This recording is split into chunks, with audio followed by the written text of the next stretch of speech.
de Lisboa, do Serviço de Estrangeiros e Fronteiras, que engloba a fronteira do aeroporto Humberto Delgado, bem como o Porto Marítimo de Lisboa. Em 2018, foi nomeada para chefiar o Departamento Regional de Fiscalização e Investigação da Direção Regional de Lisboa, Val do Tejo e Alentejo, do CEF, sendo responsável pelas atividades inerentes à fiscalização da regularidade da permanência em território nacional dos cidadãos estrangeiros e ainda à investigação dos crimes relacionados com situações de casamento de conveniência ou situações de auxílio à imigração ilegal. Em 2006, foi chefe do Núcleo Regional de Afastamentos da Direção Regional de Lisboa, Val do Tejo e Alentejo, sendo também responsável por todas as atividades inerentes ao afastamento coercivo do território nacional de cidadãos estrangeiros em situação irregular. Depois de concedida a palavra à oradora, por um período aproximado de 30 minutos, iniciaremos o nosso debate. Peço a todos aqueles que tenham intenção de intervir que coloquem as suas questões através do bate-papo do Zoom ou que sinalizem essa vontade levantando a mão, ferramenta disponibilizada também nesta plataforma. As questões podem também ser colocadas via YouTube. Agora sim, sem mais demoras, vamos ouvir a Sra. Inspetora, Coordenadora do Serviço de Estrangeiros e Fronteiras e Subdiretora da Direção de Fronteiras de Lisboa, Doutora Elsa Santos de Seixas. Muito obrigada, Doutora. Muito boa tarde a todos. Congratulo-me por uma audiência tão ampla. Não fazia ideia que estaríamos também do outro lado do oceano. É com muita honra e é uma particular honra aceitar este convite em meu nome pessoal e, obviamente, do Serviço de Estrangeiros e Fronteiras. Eu preparei uma pequena apresentação para também ser mais dinâmica esta minha participação. Espero conseguir fazê-la carregar, confesso. Não sei se estou a conseguir. Eu recebo a mensagem que diz que o anfitrião desativou o compartilhamento de tela do participante. Será necessário alguma coisa desse lado? Pergunto, doutora. Doutor Jorge. Penso que agora já estará. Deixa-me ver então se eu consigo compartilhar. Até lá.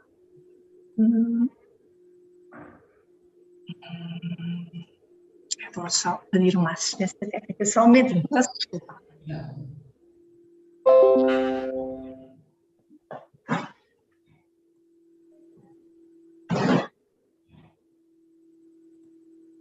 Vamos esperar um bocadinho, estas questões técnicas são sempre questões que nos surpreendem, portanto, temos que saber a viver com elas. Aliás, a tecnologia tem tido uma evolução que acaba por nos surpreender a todos e todos somos um pouco cobaias deste novo sistema. O que é certo é que, aos poucos e poucos, começamos a habituar-nos a este ritmo e aqui está, a tela vai ser compartilhada, já temos aqui um conjunto de ficheiros, a coisa compõe-se e passo a palavra, então, Já está bom, acho que já à doutora Elsa.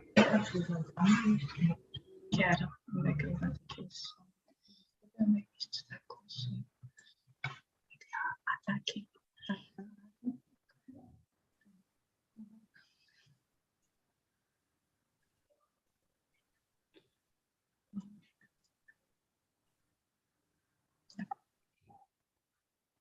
Já vemos que o trabalho foi feito especificamente para nós, tem a nossa referência e, portanto, já percebemos que houve aqui um trabalho dedicado só a nós, o que é motivo de agradecimento à senhora doutora Elsa Santos de Seixas.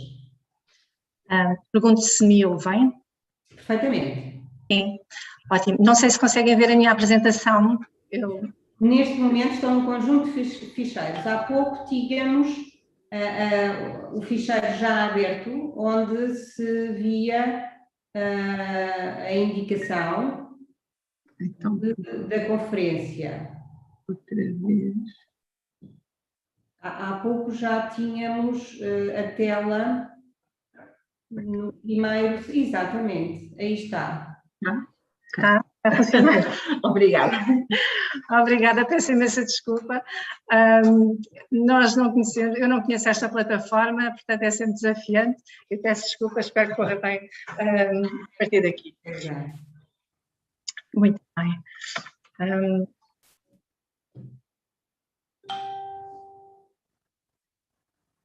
Eu preparei então esta.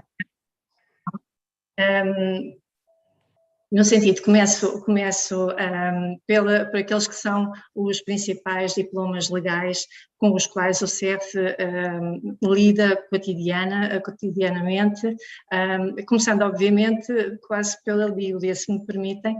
Para nós é incontornável falar do regime legal de estrangeiros previsto na Lei 23 de 2007, de 4 de julho, alterado pela Lei 29 de 2012, que regulamenta o regime de entrada, permanência, saída e afastamento de estrangeiros do território português.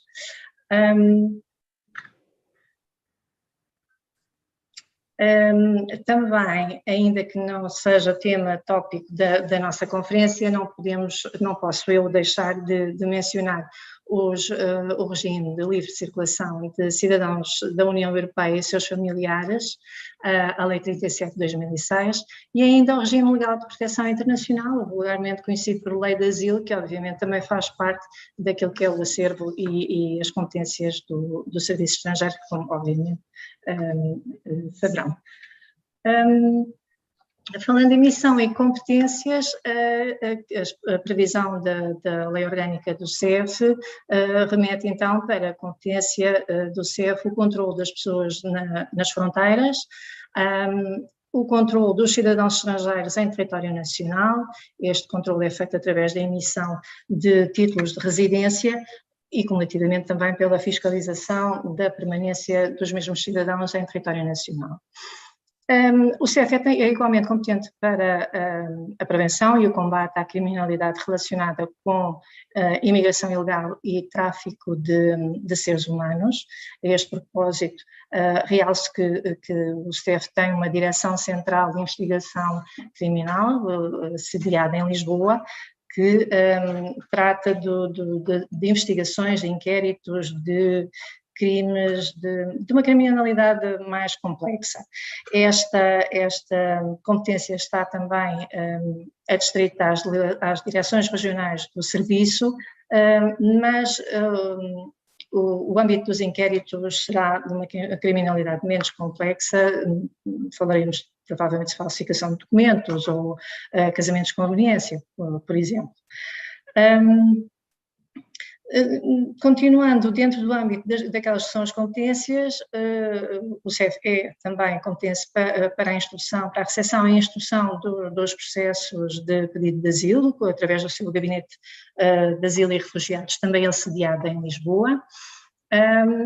E, finalmente, a competência que nos traz também cá hoje, a promoção do afastamento do território nacional dos estrangeiros que deixaram de reunir as condições para a sua permanência regular em território nacional. Incontornável também falar do protocolo que foi celebrado. A 4 de novembro de 2020, o Ministério da Administração Interna, o Ministério da Justiça e a Ordem dos Advogados celebraram um protocolo de cooperação que tem em vista a assistência jurídica aos cidadãos estrangeiros a quem tem sido recusada a entrada em território nacional numa fronteira aérea. Obviamente o objeto do protocolo é o que eu acabei de referir, e vai ao encontro da previsão já da nossa lei, no seu artigo 40, números 2 e 3, já tinha a previsão da eventual celebração deste protocolo. Portanto, só podemos congratular-nos, apesar do hiato de tempo, mas que finalmente conseguimos chegar a bom porto com este projeto, e é algo que nos deixa, de facto, muito contentes. A implementação do protocolo decorreu numa cerimónia aqui em Lisboa. Eu estou no aeroporto de Lisboa neste momento. A cerimónia decorreu dia 8 de março de 2021, no espaço equiparado a Centro de Instalação Temporária do aeroporto. Contou com as ilustres presenças do Excelentíssimo Senhor Bastonário da Ordem dos Advogados, bem como com o Excelentíssimo Senhor Diretor Nacional dos Serviços Estrangeiros e Fronteiras. Porque hoje é dia 9 de abril, decorreu um mês, não é? É óbvio que ainda é um prazo muito curto para se fazerem balanços, mas não podia deixar de assinalar o facto de ter decorrido um mês. Infelizmente, decorrente da pandemia, decorrente das restrições das viagens, do espaço aéreo, das restrições aéreas e da suspensão de muitos voos, não temos ainda tido a oportunidade de colaborar e trabalhar, uma vez que as situações de recusas de entrada também, felizmente, têm sido praticamente residuais. Portanto, não temos tido necessidade de nos socorrer, nós, os cidadãos, dos serviços dos senhores advogados, exceção de uma ocasião ou outra.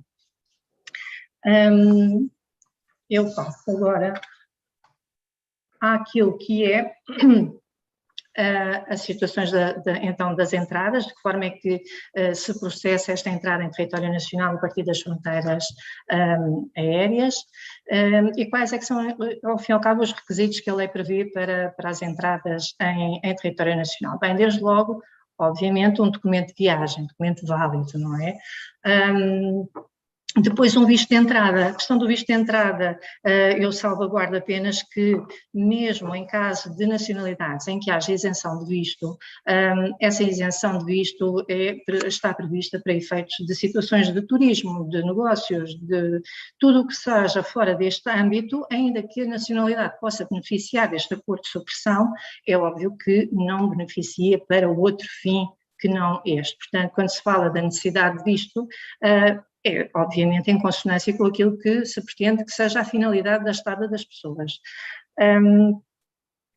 Paralelamente, o que é que serão necessários meios de subsistência? Serão meios próprios ou, através, eventualmente, até do caso de um termo de responsabilidade, que possa acontecer essa situação. A pessoa tem também que justificar a finalidade da sua estada, o motivo. Eu salvaguardo que neste momento, de acordo com a legislação em vigor relativa ao estado de emergência, as viagens aéreas para Portugal só podem ocorrer por motivos essenciais. Portanto, o turismo não é um motivo essencial, como é óbvio, portanto, há esta restrição. E ainda dentro daquilo que a lei prevê, há o requisito de não estar indicado no sistema de informação Schengen. Eu não sei se os doutores têm ideia, esta indicação significa que, de alguma forma, este passageiro, este cidadão, terá estado em Portugal ou noutro Estado-membro da União Europeia, de Schengen, terá estado de alguma forma, foi sujeito a um procedimento de afastamento e tem, então, uma decisão de não admissão com um prazo de interdição de entrada de X tempo, em função do país e da circunstância que tenha determinado esse mesmo afastamento. Portanto, para concluir, a recusa de entrada acontece se, de alguma forma, pelo menos um destes requisitos não for cumprido. Obviamente, não haverá entrada, haverá recusa de entrada do cidadão. Da mesma forma, a lei também nos diz que existem exceções a estas recusas de entrada, portanto, independentemente das questões, há sempre uma categoria, ou mais do que uma categoria, de pessoas que, de facto, não poderão ser sujeitas a esta situação. Eu fiz a analogia também com o artigo 135, porque mais à frente iremos falar sobre ele, quando falarmos dos retornos forçados, mas estes dois artigos acabam por estar a elencar praticamente, não são absolutamente iguais, mas elencam praticamente as mesmas situações. Eles referem-se concretamente a pessoas que estejam em Portugal, que aqui vivam, que tenham filhos menores, portugueses ou estrangeiros, neste caso, se forem estrangeiros, têm que ter uma residência legal, mas que exerçam efetivamente o poder paternal, que exerçam as responsabilidades parentais sobre estes menores. Não têm efetivamente um limite à recusa de entrada. Os cidadãos também que tenham nascido em Portugal e que aqui residam habitualmente também cabem dentro desta categoria de limites à recusa de entrada em Portugal. Ora, falámos de recusas, portanto, necessariamente temos que falar das garantias do passageiro a quem foi recusada a entrada. Elas são previstas a partir do artigo 38, 40. Bem, desde logo temos, obviamente, o cidadão é sempre ouvido. Esta audição funciona como uma audiência dos interessados para todos os efeitos. A notificação, assim como a audição que é feita previamente à tomada de decisão, é feita numa língua em que o passageiro entenda, poderá não ser a dele, mas desde que seja perceptível, que a pessoa perceba, obviamente, que domine esse idioma. E depois, eu até coloquei aqui a notificação à companhia aérea, na medida em que é imediatamente notificada a companhia aérea quando se processa a notificação de recusa de entrada do passageiro, uma vez que o passageiro fica à responsabilidade da transportadora, que deverá também proceder ao seu reembarque no mais curto espaço de tempo. Obviamente, não será desejável manter uma situação por tempo mais do que o razoável, digamos.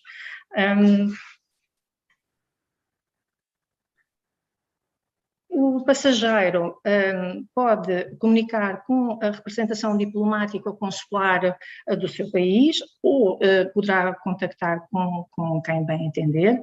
Nesta ótica também o CEF, da mesma forma que notifica a companhia aérea, notifica imediatamente também a representação consular, a representação diplomática do país, dando conta de que aquele passageiro, aquela pessoa teve uma recusa de entrada em Portugal. E, por outro lado, dentro daquilo que são as garantias e os direitos do passageiro nestas circunstâncias, são assegurados intérprete e são garantidos os cuidados de saúde e, de alguma forma, satisfeitas as necessidades básicas.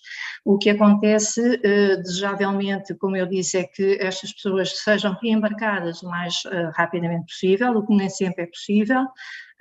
O que acontece é que ficarão instaladas nos espaços equiparados a centro de instalação temporária, onde efetivamente são garantida a acomodação, a alimentação, eventualmente, se necessário, também contacto com o médico, e pronto, são garantidas as necessidades básicas da pessoa. Claro que a garantia da assistência jurídica por advogado, obviamente, não é? Eu para este efeito até acrescento, de alguma forma, que o protocolo veio alterar aquele que era o formulário das notificações de recusa. O formulário compreende neste momento um outro campo em que é imediatamente exposta a possibilidade da pessoa requerer ou querer ou não a assistência jurídica pelo advogado presente da ordem. Portanto, existe um campo para a pessoa inscrever imediatamente a sua opção. De qualquer forma, nós também imprimimos flyers, portanto, mesmo pessoas que num primeiro momento não manifestem esse interesse, têm sempre acesso à informação. Portanto, se mais tarde, enquanto não reembarcam, quiserem requerer esta assistência, obviamente também o poderão fazer. Estes flyers são também em diversas línguas, por forma a tentar ir o máximo ao encontro das várias nacionalidades e falantes das línguas que teremos. Por outro lado, uma garantia também que eu fiz questão de colocar aqui, ela é uma garantia de que também falarei mais à frente da questão dos retornos forçados, mas ela também faz parte destas garantias nestas circunstâncias de recusas de entrada, que tem a ver com o princípio do non-refoulement.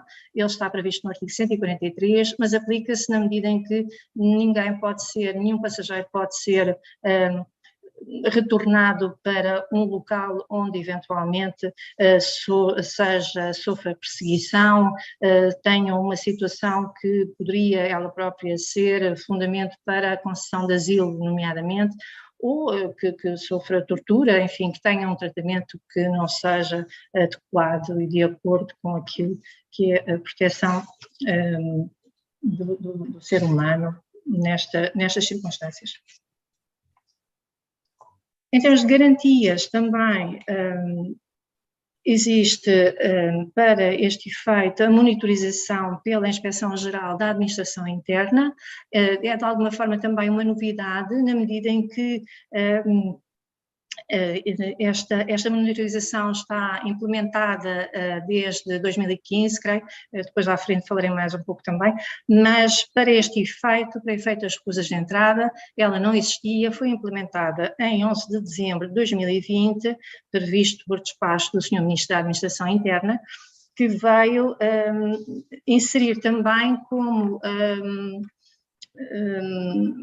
junto à IGAI esta competência de monitorização das recusas de entrada. No entanto, salvaguardo que não são todas as recusas de entrada, será no caso de o passageiro se recusar a um primeiro embarque, então nessa altura sim há lugar à presença notificação ao IGAI, presença se o IGAI entender fazê-lo, mas a monitorização ocorre neste tipo de circunstâncias. Portanto, desde que haja uma recusa de um primeiro embarque, a IGAI passa a atuar, havendo necessidade de se avançar então para uma outra tentativa de embarque do cidadão estrangeiro.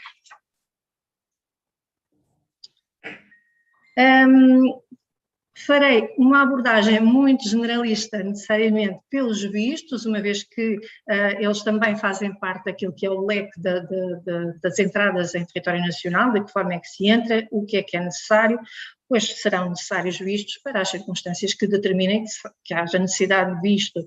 Um visto de escala aeroportuária não será propriamente o visto mais comum, mas ele existe, portanto eu fiz questão também de o trazer. O visto de curta duração é um visto muito comum, é provavelmente o visto mais comum. Eles são vistos consulares, chama a atenção. Este visto de duração tem justamente o propósito de servir finalidades de trânsito, turismo, visita ou até acompanhamento de familiares com visto de estada temporária até 90 dias. Portanto, será obviamente para as pessoas que vêm também fazer turismo, mas que não beneficiam das isenções de visto por não haver esse acordo entre Portugal e o país, no caso. O visto de estada temporária, ele, como o próprio nome diz, tem um caráter de permanência temporária, ainda que preveja também, possa ser para a atividade profissional. É para uma estada até 4 meses, há uma exceção relativa prevista no artigo 56, que prevê que possa acompanhar toda a permanência dos contratos de trabalho muito específicos, peço desculpa, para profissões com um contrato de trabalho relativamente curto, mas mais de 4 meses. Portanto, tem essa especificidade. E depois há o visto de residência.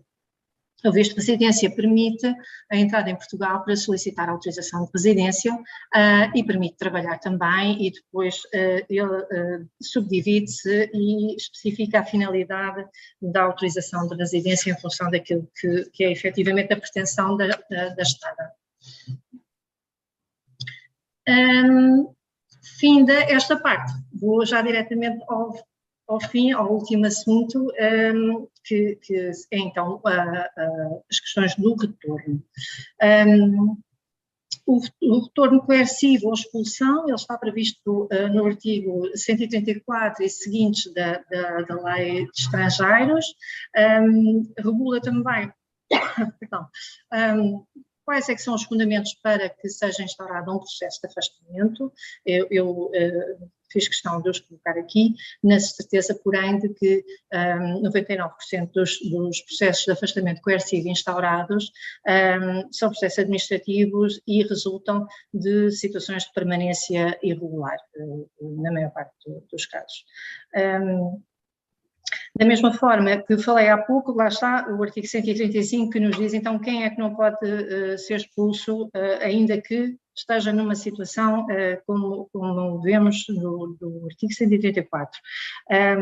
Aqui, para além daquelas 2 categorias que eu já tinha falado, reserva-se mais uma categoria que se refere a cidadãos estrangeiros que se encontram em território nacional, em Portugal, desde idade inferior a 10 anos e que aqui residam habitualmente. Portanto, também esta possibilidade mais do que tínhamos visto no artigo 36. Em termos daquilo que é a operacionalização do CEF nesta vertente, a medida mais simples é uma mera notificação para abandono voluntário. Esta notificação ocorre sempre que há a detecção de que o cidadão estrangeiro está em situação irregular, apenas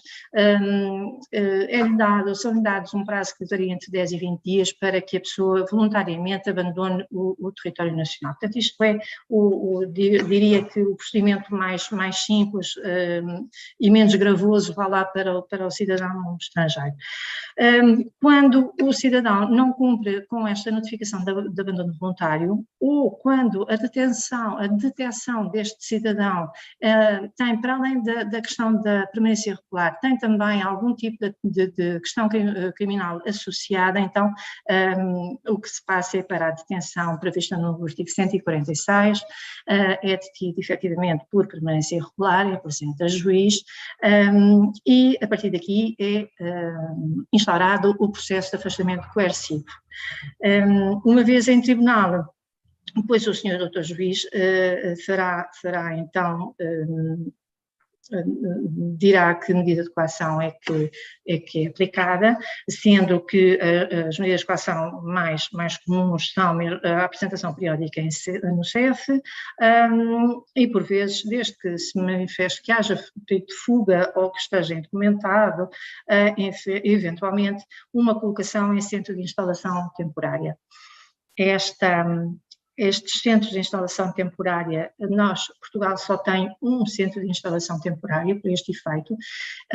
Existem os espaços equiparados junto aos aeroportos, mas para este efeito, porque estas instalações têm um prazo de 60 dias, o único espaço que tem efetivamente capacidade e condições para albergar as pessoas durante tanto tempo, é este centro de instalação da unidade habitacional Santo António, que fica no Porto.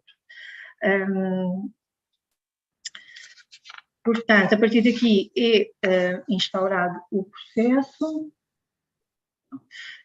Ainda antes de ser instaurado o processo, Se durante o interrogatório judicial perguntado pelo juiz se a pessoa manifestar vontade de efetivamente abandonar o território nacional, o juiz pode determinar que se opte por este processo, que é um processo de condução à fronteira. A aliciante, vá lá, deste processo, se é que há alguma, reside no facto de a pessoa ficar com uma medida de interdição de entrada apenas por 1 ano, ao contrário do que acontece com os processos de afastamento coercivo, que têm uma moldura superior e que terão medidas de interdição de entrada bastante superiores.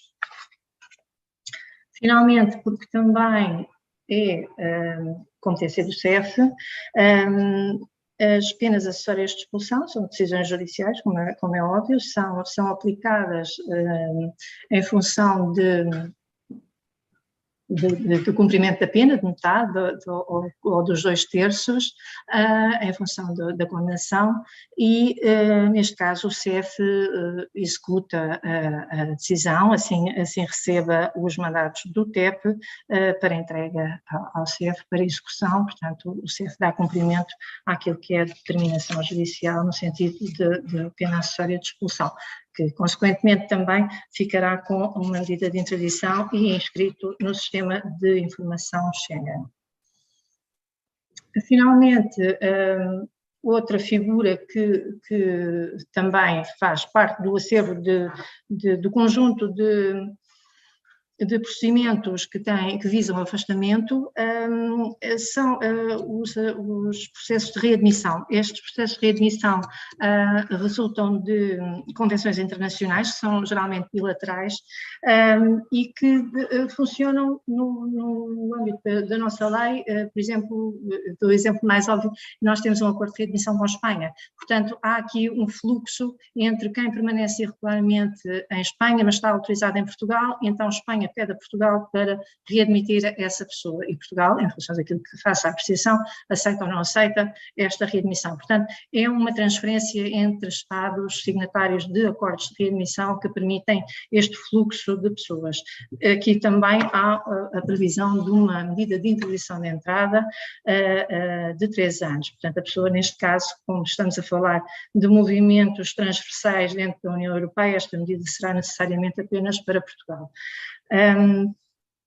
Estaremos então a falar de readmissões ativas ou readmissões passivas, conforme seja Portugal a requerer, ou seja Portugal o requerido, obviamente.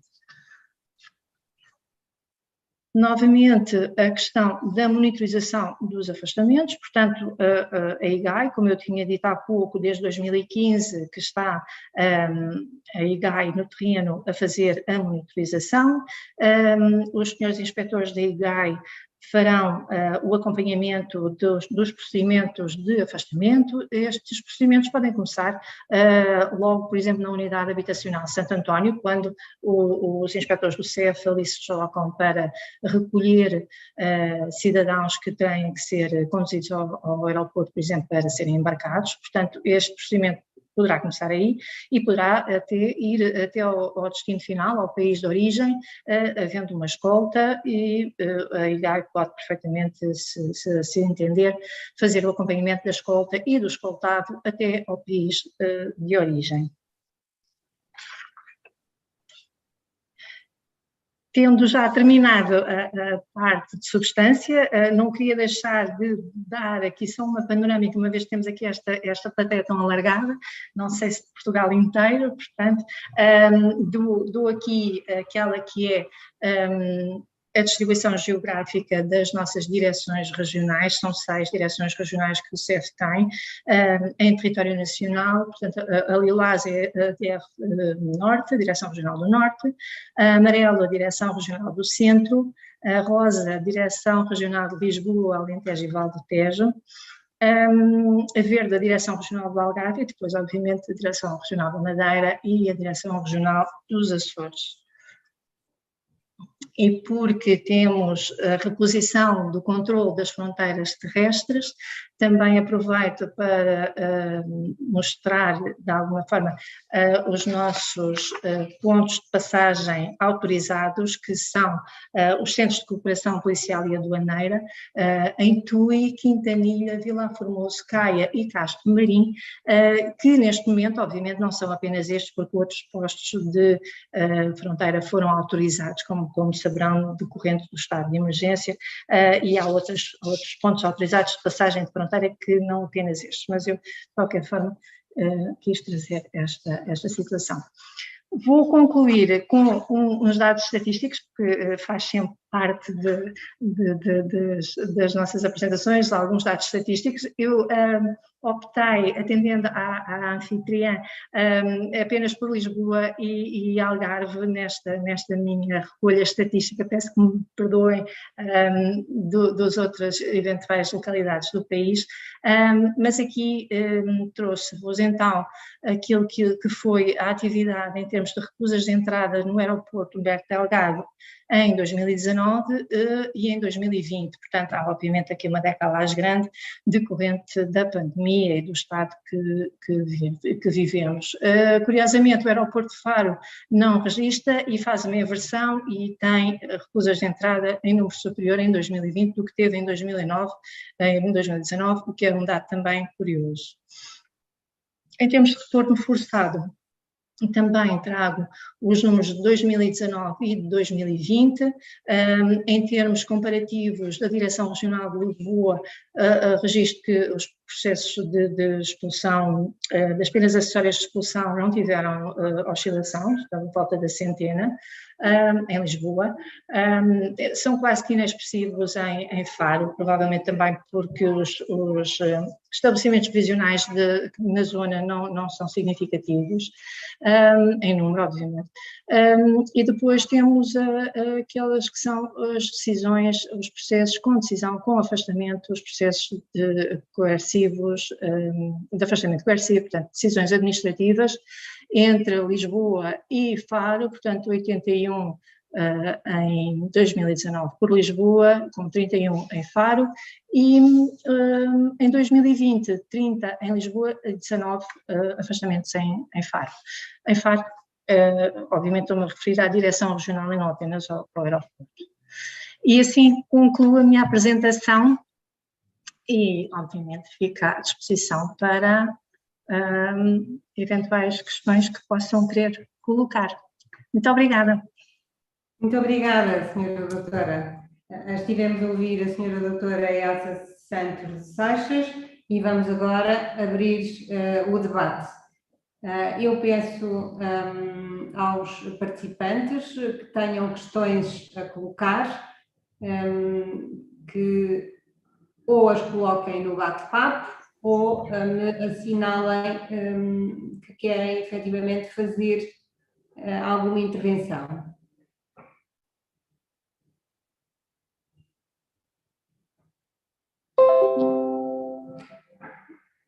Doutora Nathalie? Doutor Jorge, agradecia que ligasse o microfone à doutora Nathalie. Me ouve, doutora? Perfeitamente. Bom. Diga.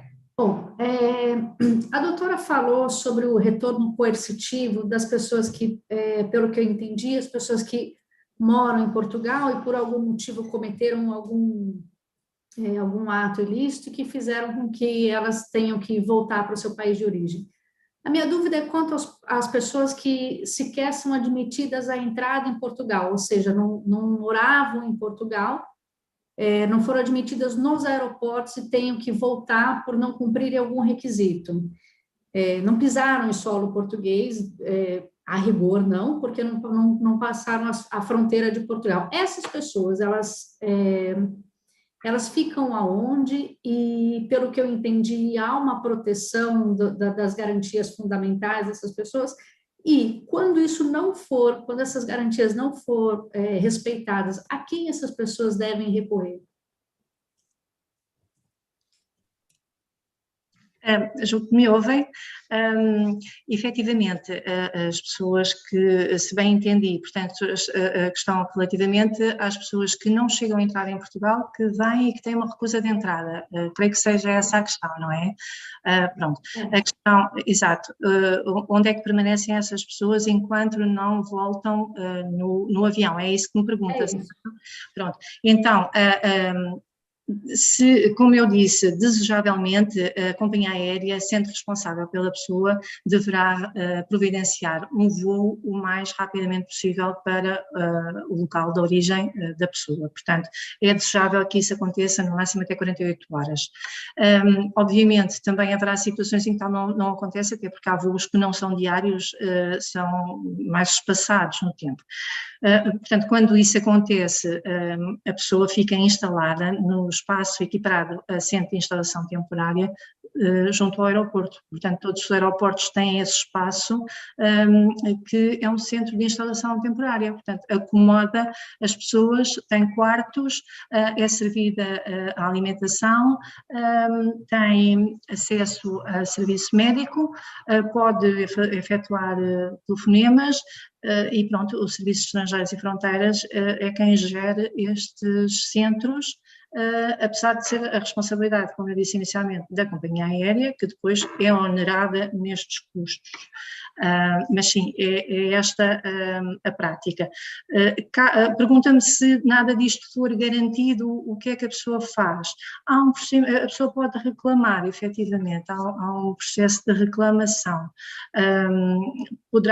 Há um folheto de reclamação que a pessoa pode reclamar. Obviamente, no limite, se chegada ao seu país, uma vez regressada, pode fazer, para além da reclamação que já fez aqui, pode também dirigir-se às instâncias que garantem essa proteção e formalizar uma queixa que eventualmente depois chegar ao Estado português. Creio uma queixa ao Estado português ou uma queixa, porque pelo que eu entendi a responsabilidade então seria da companhia aérea e não do Estado, pelas condições humanitárias das pessoas que estão no aeroporto. A companhia aérea é responsável pela pessoa, pelo garante, mas a forma como isso é efetivada, a operacionalização, é o Estado português que garante através desta instalação, uma vez que as companhias aéreas não têm locais para acomodar as pessoas, não é? Portanto, eu quando digo uma queixa ao Estado português, digo às instâncias do Estado português e não contra o Estado português. Será, de qualquer forma, feita uma queixa, eventualmente junto à Embaixada de Portugal, que fará chegar até Portugal essa queixa. Não sei qual é que poderá ser o mecanismo efetivamente que as pessoas poderão usar, mas ocorre-me que poderá ser esse já fora do território nacional, se de alguma forma apresentam queixas do que quer que seja, né, que seja do tratamento que eventualmente possam ter tido, não sei, uma vez fora do território nacional terão que usar então dos mecanismos previstos no próprio país e fazê-los chegar às autoridades portuguesas de alguma forma. Tá bom, muito obrigada, doutora. Obrigada, eu. Ainda assim, na sequência da pergunta da doutora Nathalie, eu perguntava-lhe relativamente ao cidadão em território nacional, falou de um formulário, qual é o procedimento a seguir? Está sem som. Agora acho que sim. Eu falei de um formulário relativamente aos cidadãos em território nacional, não sei se compreendi perfeitamente a questão, doutora. De um formulário. E a pergunta é, esse formulário é preenchido cá, é preenchido já no país de origem? Estava ainda, peço desculpa, não estava a perceber que estávamos, obviamente, sim, não, existe aqui um formulário que a pessoa pode preencher com a reclamação. Exato. Doutor Jorge, peço-lhe que ligue o microfone da doutora Joana Coelho Santos, que quer colocar uma questão também. Os participantes podem carregar diretamente no microfone, que tem essa permissão, e assim falam diretamente. Parece que neste momento não é possível. fazer essa ligação nesses termos. Eu vou tentar aqui.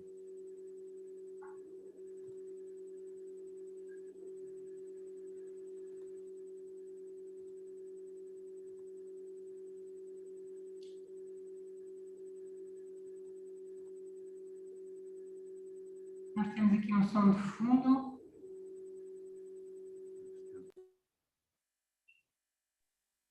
Mas eu consigo ativar, doutora Carla. Consegue? Sim, carregando no canto inferior esquerdo, onde está o microfone. Acho que já consegui. Conseguem me ouvir? Perfeitamente.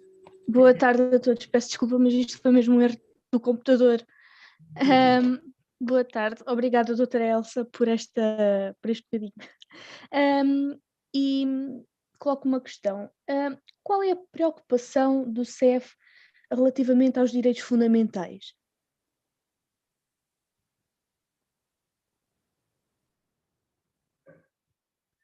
Estamos sem som, doutora.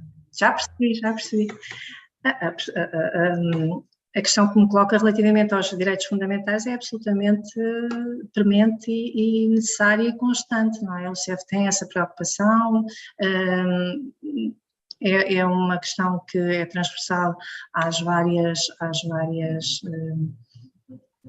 direções, quando falo em direções, falo em unidades orgânicas, portanto, a transmissão da necessidade do respeito pelos direitos humanos na sua atuação é algo que está sempre presente, através, inclusivamente, da forma como é feita a formação. Os novos cursos têm estágios em que é absolutamente uma matéria que faz parte dos currículos de formação, não só os novos cursos, mas também os inspectores que fazem parte do quadro há mais tempo têm a formação, e essa formação é tanto mais regular quanto mais se perceba da necessidade que ela aconteça, não é? Portanto, é uma necessidade e é uma preocupação constante do CEF que haja esse respeito na atuação, naquele que é o contacto com o cidadão, que seja absolutamente inequívoco que existe esse respeito, que é assim dessa forma que nós nos norteamos na forma de nos relacionarmos com os cidadãos estrangeiros, ao fim e ao cabo. Muito obrigada. Eu tenho aqui uma questão que é relativa ao tempo médio de espera da decisão administrativa.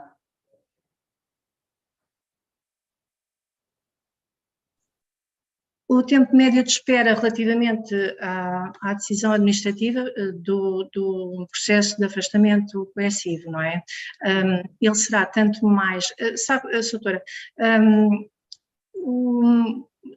obviamente, se a pessoa estiver instalada em centro de instalação temporária, na unidade habitacional de Santo António, será tanto mais rápido, uma vez que há acesso à pessoa. Mas há outra questão que me parece que é tanto mais importante, que é o seguinte: Portugal tem um nível muito baixo relativamente aos processos de afastamento coercivo quando comparado com outros países europeus. Isto porquê? Porque, apesar de decorrer um processo de afastamento coercivo, é sempre possível, desde que a pessoa não esteja cortada na sua liberdade, portanto, em centro de instalação temporária, o que a maior parte das vezes acontece, a pessoa pode sempre requerer a sua regularização, porque a maior parte das pessoas que efetivamente nós temos em Portugal são pessoas que estão a trabalhar, não regularizaram ou não vieram com a situação regularizada, não trouxeram o visto, mas depois, uma vez em território nacional, são pessoas que efetivamente estão a contribuir, estão a trabalhar. São muitas vezes fiscalizadas e, ao serem fiscalizadas, de facto ainda não trataram da sua documentação. Não tenham condições para o fazer, porque muitas vezes têm, mas porque por circunstâncias várias não o fizeram. O que é que nós constatamos que acontece a maior parte das vezes? Quando o processo é instruído, quando a pessoa tem apresentações, ou quando nós próprios fazemos as consultas às nossas bases de dados, o que fazemos obviamente com alguma frequência atendendo à instrução do processo, constatamos, por exemplo, que a pessoa já fez um pedido de uma manifestação de interesse, por exemplo, ao Estado português para regularizar a sua situação. Ora, na pendência desta situação, obviamente não vai haver uma decisão no sentido do afastamento da pessoa, a menos que seja sabido no processo que existe circunstâncias excepcionais. Portanto, muitas vezes a decisão não é tomada, o processo é suspenso até que seja decidida então a questão do pedido de regularização que o cidadão fez à administração, o que também sabemos que demora algum tempo, não é?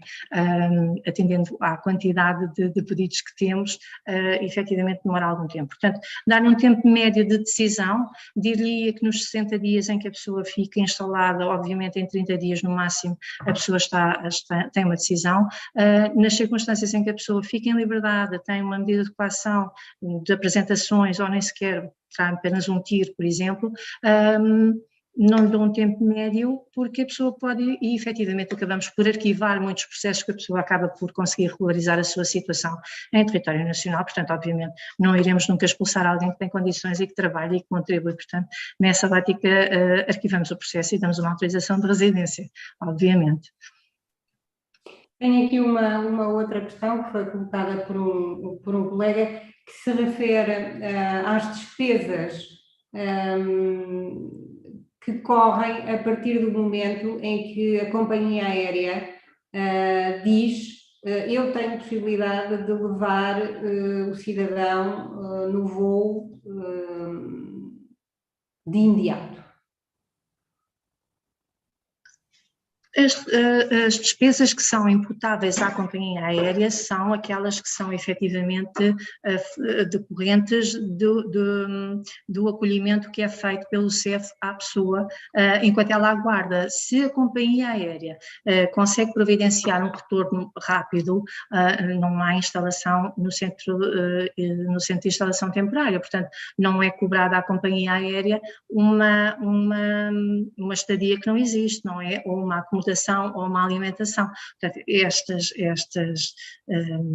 esses montantes são, obviamente, cobrados para efeitos de ressarcimento daquele que seja o custo da responsabilização do CEF por algo que é efetivamente responsabilidade da companhia e que o CEF se substitui providenciando alimentação, estadia, tal como eu disse. Portanto, se a pessoa reembarca nas 24 horas sem que tenha havido um ónus para o CEF financeiro, não haverá a priori nada a ser requerido em termos de pagamento pela companhia aérea. Obrigada, doutora. Temos o doutor João Guerreiro Granhas, que quer colocar uma questão também. Doutor Jorge, pedia-lhe que ligasse o microfone do doutor João Granhas. Eu acho que já está. Boa tarde a todos. Boa tarde. Não sei se me estão a ouvir bem, que a internet não é muito boa, mas espero que sim. Bem, eu estava no seguimento de recorrer a uma legalização. Há situações em que o requerente não tem um passaporte válido ou perdeu, por exemplo, os documentos. E aí acaba por ser um pouco uma pescadinha de rabo na boca, ou seja, não tem documento. E era esse sentido que eu gostaria de saber como é que se ultrapassa, porque há situações concretas, não sei se está a ouvir. Para efeitos de regularização, creio, se que me pergunta para efeitos de regularização. Exatamente. Pois é incontornável que a pessoa tem que ter, seja para qualquer efeito, em bom rigor, tenha que ter um documento de identificação, não é? Porque sem esse documento de identificação nós não conseguimos dar início ao processo de regularização da pessoa. É de facto complicado, mas nessa altura terá que ser algo que as representações consulares têm responsabilidade sobre o assunto e que têm que resolver. Perguntar-me-á, se calhar, e com razão, e no caso de não haver representação consular, obviamente também temos esse problema, sentimos-lo e sabemos que ele existe, mas de facto é uma responsabilidade da representação diplomática do país, da pessoa, do requerente, ao fim e ao cabo. Sim, eu estou-me a lembrar em duas situações concretas. Uma delas, um cidadão, neste caso um cidadão romeno, creio que tem cá a representação, que foi detido, e ao ser detido ficaram com os documentos. E agora, não encontram os documentos. Ou seja, ele tinha que renovar a residência, os documentos ficaram na GNR na altura e neste momento ninguém sabe dos documentos.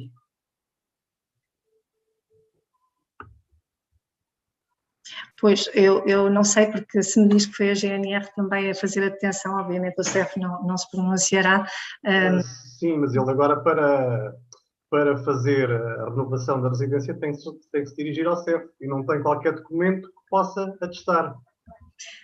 No entanto, ele tem uma representação consular cá em Portugal, efetivamente, portanto, de alguma forma teria que ter pelo menos uma declaração da GNR, se fosse esse o caso, em que houve esse extravio, eventualmente, dos documentos, o que não substitui de todo a ausência de documento, mas para o efeito, de qualquer forma, ele tem uma representação consular cá, portanto, creio que essa questão pode e deve ser suprida junto da Embaixada. Obrigado. Temos uma outra questão da doutora Sofia Cruz. A doutora Sofia quer fazê-la diretamente? Doutor... Sim, posso. Boa tarde. Peço desculpa, a minha câmara não está a funcionar. A minha questão, na verdade, vai um pouco de encontro à questão do Dr. João. Acho que foram as duas mais ou menos feitas em simultânea. Que era justamente explorar esta questão de como é que um indocumentado que tenha sido detido para afastamento e depois não tenha sido possível documentar, seja porque não há uma representação diplomática ou por outra razão, qual é o estatuto jurídico dessa pessoa? Em que situação é que essa pessoa fica? Pode ser detida novamente? Existe alguma hipótese de se regularizar? Portanto, é uma questão bastante semelhante à do Dr. João. Obrigada. Obrigada. Efetivamente, essa questão é muito pertinente. Eu devo dizer que nos fóruns europeus é uma questão que já foi aflorada, porque há claramente uma situação em que as pessoas nessas circunstâncias ficam num limbo. Não têm documento para ser afastadas, mas também não têm documento depois para regularizarem a situação. É um tema de estudo, de facto, se essas pessoas deverão beneficiar de algum estatuto e qual e como, portanto, é neste momento apenas uma matéria de estudo. De facto, é uma situação complicada, eu não tenho resposta para ela, lamento, mas obviamente é uma questão complicada que deixa muitas vezes as pessoas numa situação, lá está, de limbo, e não tenho o CEF neste momento, não tem resposta para esse tipo de circunstâncias. No entanto, quero crer que desde que haja representação, volto a referir, representação diplomática no país e que a pessoa seja interessada, porque aquilo que nós sabemos é que muitas vezes a representação diplomática, se for a pedido do próprio, se o próprio mencionar que quer e deseja esse documento, por vezes essa situação é desbloqueada. Se for, nomeadamente aos serviços estrangeiros e fronteiras, carece de declaração do próprio para emissão de documento. Portanto, não é nada que nós possamos ou consigamos ultrapassar, passará necessariamente pelo próprio e pela sua representação diplomática, quero crer. Muito obrigada, doutora. Temos mais uma pergunta através do YouTube. Pergunta à doutora Laís Sena, relativamente às instalações temporárias, considerando a privacidade e segurança, há aulas feminina e masculina? Sim, claro que sim. Existe a ala feminina, existe a ala masculina, existem quartos para famílias, e essa questão está perfeitamente tanto nos centros de instalação temporária afetos aos aeroportos, como na unidade habitacional de Santo António, no Porto, há claramente essa separação, está perfeitamente instituída e prevista, não é? Ainda a doutora Laís, através do YouTube, pergunta relativamente ao prazo do teste Covid, caso seja autorizado o embarque na origem e ao chegar se verifique que este expirou, é possível realizá-lo no aeroporto ou lhe será negada a entrada de imediato? Esse tópico, efetivamente, está prevista a recusa de entrada se o passageiro vier de um país terceiro sem o teste de Covid ou com o teste expirado. Aliás, as companhias aéreas têm algum cuidado na medida em que poderão ser alvo de coima por estarem a transportar cidadãos sem teste válido. Portanto, obviamente, a nossa recomendação é sempre que façam a viagem com o teste Covid, que deverá ser um PCR, no caso de Portugal, válido e feito nas últimas 72 horas antes do embarque. Portanto, essas são as condições para que não tenha problemas à chegada a Portugal devido a essa questão do Covid. Sim, senhora. Via YouTube não temos mais questões. Eu pergunto aos participantes que aqui estão se há mais alguma questão a colocar à doutora Elsa. Eu teria mais uma questão no que tange à aplicação das leis. A doutora falou sobre o regime legal de estrangeiros, da Lei 23 de 2007, e a Lei da Livre Circulação da União Europeia. Eu gostaria de saber se tem alguma, no momento de aplicação da lei, eu ainda não estudei muito bem as duas leis, mas se houver algum conflito, se há alguma hierarquia entre aplicar a legislação da União Europeia ou a lei de Portugal, quando houver algum conflito de leis. O que prevê na legislação da União Europeia não estiver previsto na legislação portuguesa, há alguma hierarquia? Obrigada, doutora. Eu não sendo jurista, no entanto, a legislação europeia é transposta para a legislação nacional, portanto, a priori não haverá incompatibilidade daquilo que seja a legislação europeia versus a legislação nacional, nomeadamente nessa questão dos familiares de cidadãos da União Europeia, será sempre no sentido garantista da pessoa, portanto, aquilo que nós aplicamos em termos da lei comunitária será sempre no sentido de beneficiar, nomeadamente o caso de matrimónios entre um cidadão da União Europeia, nomeadamente português até, não é? Com um cidadão do Estado terceiro. É a situação mais frequente que me ocorre da utilização desse instrumento legal. Portanto, é sempre no sentido positivista, no sentido de garantir que são constituídos os direitos que estão na lei. Eu pergunto isso porque eu tive um caso recente de uma cidadã portuguesa que ela foi impedida de entrar na Suécia, e ao contrário de Portugal, o que a Suécia faz é realmente um absurdo. Então, não há esse respeito, não há respeito à alimentação, respeito às condições mínimas dos direitos humanos, até previsto na regulação, nos regulamentos da União Europeia, né? E achei curioso fazer um comparativo com Portugal. Me parece que Portugal está bem melhor do que a Suécia. É sempre bom saber, doutora.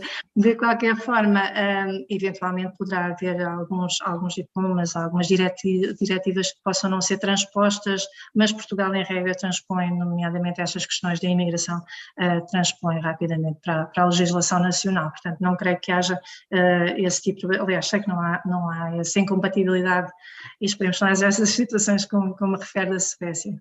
Claro que não. Obrigada. Obrigada. Eu tinha dito há pouco que não tinha mais nenhuma pergunta no YouTube, mas tenho mais uma, e a pergunta é esta. Falou de recusa de entrada e de tempo razoável. Pergunta-nos o colega qual é o tempo razoável? O tempo razoável de recusa de entrada, de demora na tramitação do processo, é essa a questão? É essa a questão, pelo menos do entendimento que me dá da leitura, porque é uma pergunta feita nestes termos, recusa de entrada, tempo razoável, ponto de interrogação. Eu não sei, eu não consigo apontar um tempo razoável na medida em que a detecção das situações de primeira linha de controle documental nos aeroportos remetem obviamente depois para uma análise de segunda linha também de aeroporto.